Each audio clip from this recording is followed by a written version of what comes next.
The NASCAR world exploded when Kyle Larson finally confirmed what everyone suspected. The 2021 Cup Series champion dropped a bombshell during his recent Field Day podcast appearance.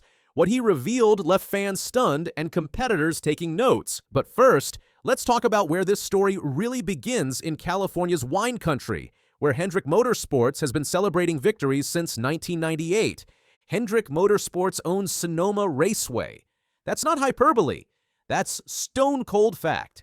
The organization has captured 8 victories at the 1.99-mile circuit, more than any other team in NASCAR Cup Series history. They've scored 10 poles, 36 top 5 finishes, and 63 top 10 finishes across 35 races. They've led 830 laps total. Jeff Gordon started this dominance in 1998 with the first of what would become 8 team victories. Gordon himself claimed 5 of those wins, making him the all-time winningest driver at Sonoma Raceway. But times change, and torch passing happens. Enter Kyle Larson, the California native who's rewriting the record books at his home state track. Kyle Larson's Sonoma numbers will make your head spin. In 10 starts at the Serpentine Road Course, he's captured 2 wins, including his second victory just last June. His 4 pole awards tell only part of the story. Here's the jaw-dropping statistic. Larson's average starting position at Sonoma is 3.8, the best among all active drivers. He's led 113 laps across those 10 starts, posting 2 top 5 finishes and 4 top 10 results. His average finish of 13.0 might seem modest, but context matters. Road course racing demands different skills than oval tracks. Larson's mastery of Sonoma's elevation changes and technical corners has established him as the track's newest speed demon. Last year's victory came after holding off Martin Truex Jr. in the closing laps, demonstrating his clutch gene when pressure mounts. Chase Elliott brings consistency to Hendrick's Sonoma program. His 8 starts have produced 0 wins but 6 top 10 finishes. Elliott's 11.1 average finish leads all Hendrick drivers at the track. He's recorded 4 top 5 finishes and led 52 laps with an average starting position of 6.1.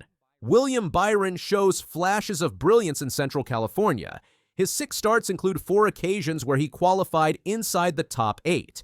Byron has led 26 laps but struggles with race day execution, posting a 22.0 average finish. His 10th point, 8 average starting position, indicates qualifying speed that hasn't translated to race results. Alex Bowman's recent Sonoma form tells a different story.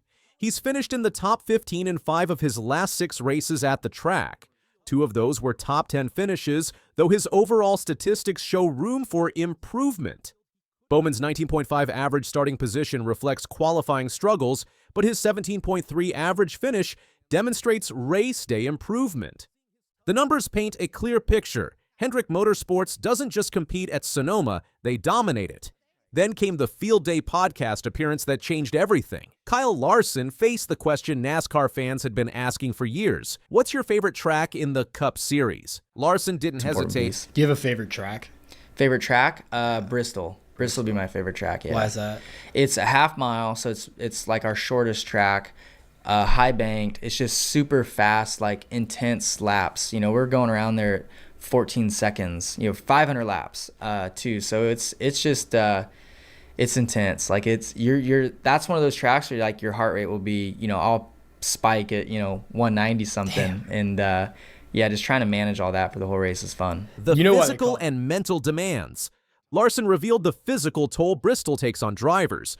500 laps of 14-second intensity creates a unique challenge. The high banking generates tremendous speed, but the short track leaves 0 margin for error. Drivers must maintain focus while their cardiovascular systems operate at maximum capacity. This revelation explains Larson's Bristol success. Understanding the track's demands gives him a competitive advantage others lack. Statistics back up Larson's Bristol obsession. Over the last 5 seasons, he's won 3 Cup Series races at the Tennessee short track. He's also recorded a second-place finish during that span, establishing Bristol as his personal playground. His 2025 Bristol performance demonstrated complete dominance. Larson led 411 of 500 laps in his number, 5 Chevrolet, capturing his 31st Cup victory and 3rd at Bristol. The margin of victory wasn't even close. It was a masterclass in short-track racing. Larson attempted something unprecedented in 2025, a Bristol triple-header sweep. He won the Cup Series race and the Xfinity Series event, but fell agonizingly short in the Truck Series, finishing second. The near miss only added to his Bristol legend. The 2025 Bristol Cup race carried special significance for Larson and the entire Hendrick Motorsports family. Jon Edwards, the team's director of communications and Larson's closest friend on the number 5 team, had died just days before the race. Edwards' death hit the organization hard. The 53-year-old had been a PR specialist during Jeff Gordon's 4 Cup championships. After becoming Gordon's right-hand man, Edwards worked closely with Larson since the driver joined Hendrick Motorsports in 2021. Larson's post-race comments revealed the emotional weight he carried. This one is definitely for Jon. He is just a great guy, so we're going to miss him. Wish he was going to be here with us to celebrate, but I know he's celebrating with us in spirit. Just a flawless race at Bristol for the team. Really, really good car. That was a lot of fun. The Bristol weekend occurred during a devastating week for NASCAR.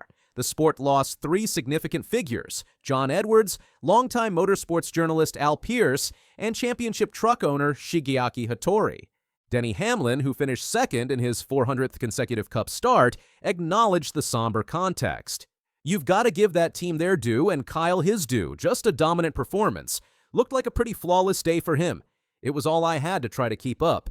Glad we were able to give him a little bit of a run, but this weekend we're all thinking about Jon Edwards and his family, Al Pearce, Shigeaki Hattori. We've lost a lot of great people in our sport over this past week, so our thoughts are with them." Multiple cars at Bristol sported decals honoring Edwards' memory. The visual tribute served as a constant reminder of what Larson was racing for that weekend. Jeff Gordon, now vice chairman of Hendrick Motorsports, struggled with his emotions when discussing Edwards. "It's been a rough week. I lost somebody who was like a brother to me and so many other people that he impacted.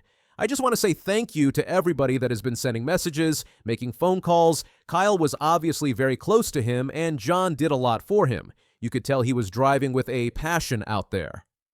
Edwards had taken vacations with Larson and became his closest friend within the organization. Their bond extended beyond professional relationships, making the loss particularly painful. Larson's dedication to Edwards' memory extended beyond Sunday's Cup race.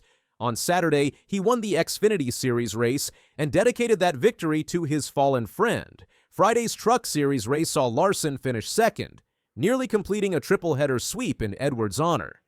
The weekend performance demonstrated Larson's ability to channel grief into competitive excellence. His words after the Cup victory reflected Edwards' personality. "He wouldn't want us to be sad. I'm happy to see the smiling faces and everybody talking positively of Jon this week."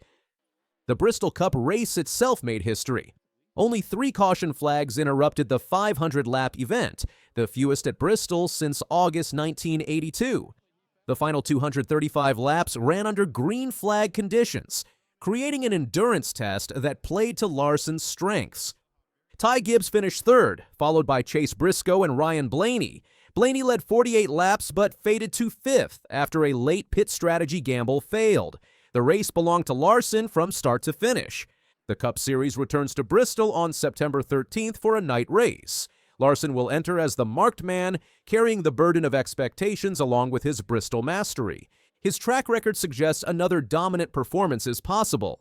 The September race will test whether Larson's Bristol success was circumstantial or systematic. The Bristol weekend also recognized humanitarian efforts within the NASCAR community. Joey Logano received the National Motorsports Press Association Pocono Spirit Award for his Hurricane Helene relief work. Logano's foundation committed $250,000 to Helene relief after he toured the storm's devastation. One of my quotes that I like to think about a lot is, "Don't let a crisis go to waste." Logano said, "A crisis like that presented a huge opportunity for all of us to band together and impact some people that just got their lives wiped out." It's some pretty heavy stuff up there. The great news is there's a lot of comeback. The award presentation at Bristol connected the track's proximity to affected areas in western North Carolina and eastern Tennessee. Larson's Bristol and Sonoma statistics create a compelling narrative. His 3.8 average starting position at Sonoma leads all drivers. His 3 Bristol wins in 5 seasons establish him as the track's current king. These numbers aren't coincidental. They reflect preparation, skill, and an understanding of what each track demands.